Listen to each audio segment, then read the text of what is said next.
हर्क साम्पाङपछि साथीहरू Facebook ID उडेछ। तपाईँहरूले थाहा पाउनु भयो कि भएन होइन, फेसबुक आइडी चाहिँ उडेछ।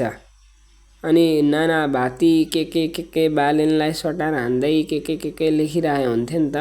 त्यही भएर चाहिँ अहिले चाहिँ फेसबुक आइडी नै उडेछ साथीहरू। अब रुँदै रुँदै फेरि मिडियामा आएका छन् हर्क साम्पाङ। यो भिडियो हेर्नु त तपाईँहरू रोको देखिरहनु भएको छ कि छैन? विरोधीहरूले माननीय हर्क साम्पाङ काकाको फेसबुक आइडी उडाइदिइ गएछ नि, मिलियन फलोवर्स भएको हेर त, छँदै त छैन। अहिलेदेखि खोजेको होइन, सस्पेन्ड भयो गएर। त्यो धेरै मान्छेले रिपोर्ट गरिदियो भनेदेखि सस्पेन्ड हुन्छ होइन। त्यो चाहिँ कम्युनिटी भाइलेन्सको त्यो भनेर रिपोर्ट गरिदियो भने सस्पेन्ड हुन्छ। केही समय त्यो फेसबुकले रिभ्यू गरेर त्यस्तो छैन भने फेरि ब्याक हुन्छ। तर चाहिँ त्यस्तै भयो भने चाहिँ अब सधैँको लागि जान्छ। हेर त, विरोधीहरूले यता कमेन्टमा मात्रै गाली गरेन छ, रिपोर्ट पनि गर्दैछ, आइडी नै उडाइदिएछ। नपत्याएको गएर सर्च गर त। रिपोर्ट गरी उडाएछ नि त साथीहरू। तपाईँहरूलाई चाहिँ के लाग्छ त? हर्क साम्पाङको आइडी उडेर राम्रै भयो?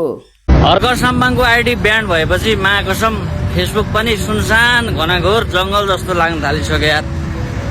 हिजो ब्यान्ड भएको होइन ब्रोको आइडी, किन यलम्बर इन्टरनेसनल एयरपोर्टमा झरेको भनेर पोस्ट हाले पछाडि ब्रोको आइडी खुलेत भयो। हिजोदेखि फेसबुकै चलाउन मन लागेन। किन? सुनसान घनघोर जङ्गल जस्तो फिल भइरहेको क्या। मेटालाई भनेर छिटो चाहिँ मार्क जुकरबर्ग केले चाहिँ छिटो आइडी रिकभर गरिदिनु पऱ्यो क्या छिटो हर्क साम्पाङको। यार दिक्क लागिसक्यो। ब्रोल हान्न हुन्थ्यो बुढोलाई यसो यार। हामी जस्तो धेरै चाहिँ टिकटकहरूको फेरि कमाइ खाने बाटो बन्द हुन्छ त हो, हर्कको आइडी आएन भने त।